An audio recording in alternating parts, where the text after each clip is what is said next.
For the purists, the purpose and meaning of Christmas can be summed up with a single phrase: Christ is born. Despite its murky origins in the 4th century, when the first celebrations of Christmas are recorded, its ostensible purpose has been to commemorate the unique and exclusive incarnation of God in human form. But in fairly short order, Christmas became a much more complicated and eclectic holiday. Over time, elements were added that had little, if anything, to do with the miraculous birth described, often inconsistently, in the Gospels of Matthew and Luke. St. Nicholas, a 4th century Greek bishop known for his generosity, he entered the picture and gradually morphed into Santa Claus. Decidedly Germanic elements associated with the pagan celebration of Yule, holly, evergreens, the Yule log, carols, these altered the complexion of the holiday even further. And then over time, other legends were added to the mix. King Wenceslas trudging through the snow to succor the poor, the transformation of flinty-hearted Ebenezer Scrooge, the resurrection of a small-town banker named George Bailey. And there are nutcrackers and Rudolphs and Frosties and luckless Charlie Brown struggling to find meaning and happiness in the commercialism and kitsch of Christmas. And because it has proven receptive to so many add-ons, so many alterations, Christmas has become, in recent decades, a global phenomenon, confined neither to a single culture nor to a single religion. It is now a major festival in Buddhist and Shinto Japan. And in parts of India, ruddy images of Santa Claus have become nearly as ubiquitous as those of the blue-skinned Hindu avatar Krishna. I would not be surprised if St. Nick has been added to that religion's pantheon of 10 million gods. And ultimately, all of these manifestations of Christmas do have one thing in common, a very important thing, and that is the spirit of generosity rekindled in human hearts for at least a few days of the year.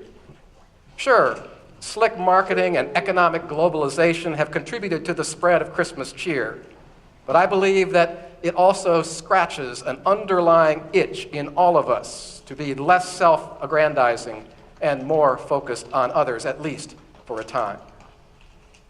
But for me, here's the rub. I am not especially moved by the idea of an internationalized Christmas. Rather, I need to place this venerable, shape-shifting holiday in a particular context, to locate it firmly in time and space, in a place that feels more familiar to me. Now, although my family has spent appreciable time in other parts of this vast country, I am ultimately the product of the upper Midwest. The first Schulers settled near the Rock River in the mid-1800s, and my mother's Swedish and German forebears arrived in Minnesota just a couple of decades later. And so for me, Christmas has always been indelibly associated with the sights, the sounds, the tastes, the traditions of this Northern European and upper Midwestern heritage. I do believe that discovering and deepening one's sense of place, that is one of the keys to true contentment.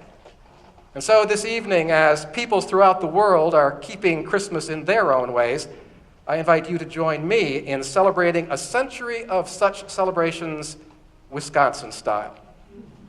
And so let us continue by setting the scene for the holidays in a small rural community in the central part of our state. This is an excerpt from a book entitled The Quiet Season, Remembering Country Winters by Jerry Apps. Apps is a former county extension agent here in Wisconsin and a professor emeritus at the UW College of Agriculture and Life Sciences. He remembers. It had felt like snow for several days.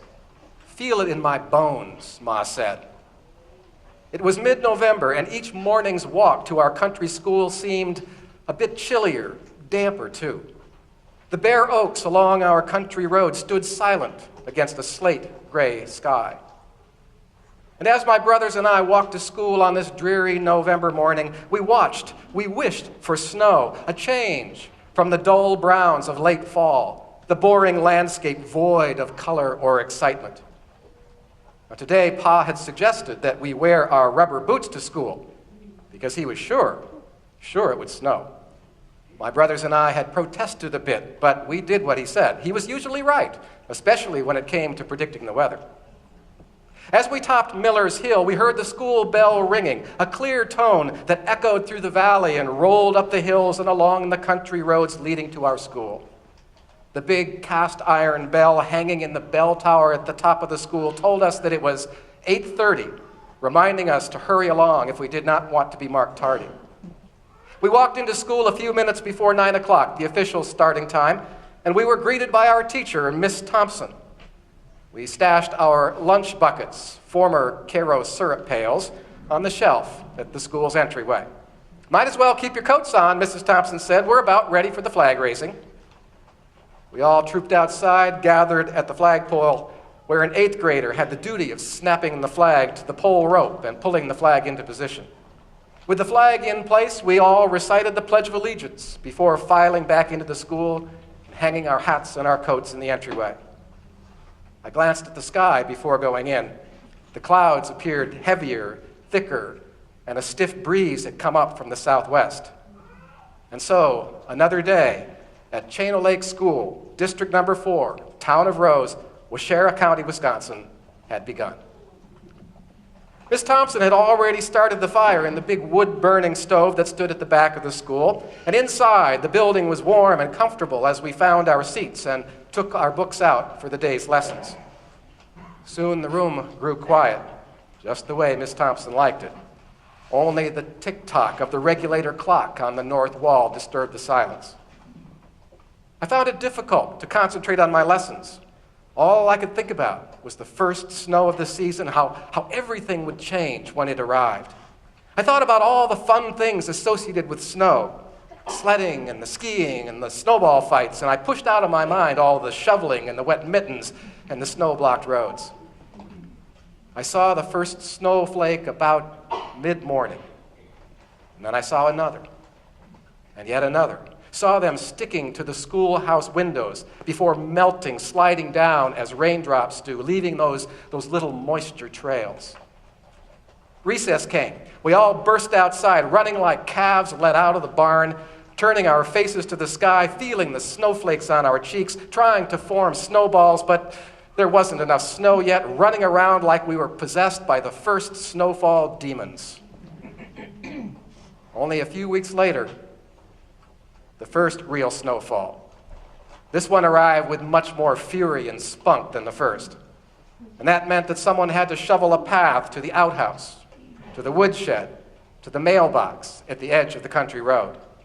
And as soon as the snow was deep enough, sledding and skiing were possible. Lizzie Hatliff, she owned 80 acres of land surrounding the school. And she didn't mind that we school kids used to play on the long hill behind the school during recess. And soon we were skiing on Hatliff's Hill. The snow was fast, the skiing outstanding. I had homemade skis my grandfather had made from birch boards that he steamed with a tea kettle so he could bend up the front ends. Then he carved those turned up ends into a point, and he nailed a strip of leather across each ski to hold my boots in place. Unfortunately, those skis did not have grooves on the bottom side, so steering was a bit of an issue. On one of my trips down the hill, I noticed a boy, Claire Jenks. He had stayed at the bottom, and he was standing to the side of the ski tracks that we had made. Now, Claire was 2 or 3 years older than me and considerably bigger, and although he was a mostly decent kid, he liked to play dirty tricks on his classmates. So before I reached the bottom of the hill on my skis, he shoved one of his skis into the path in front of me, causing me to go headfirst into a drift, spitting and sputtering and feeling all that cold snow dropping down my back. I found my skis in the drift, and I saw Claire pointing to me and laughing. The other kids were watching and wondering what was going to happen next. Now, my father, he had a wicked temper, but he seldom showed it. Only once or twice did I see him go into a full rage, and it was not pretty. I inherited his temper, but also the wisdom to keep it under control in most circumstances. Now, I thought that what Claire did was a mean, low-life trick, but it was his pointing, it was his laughing that set me off.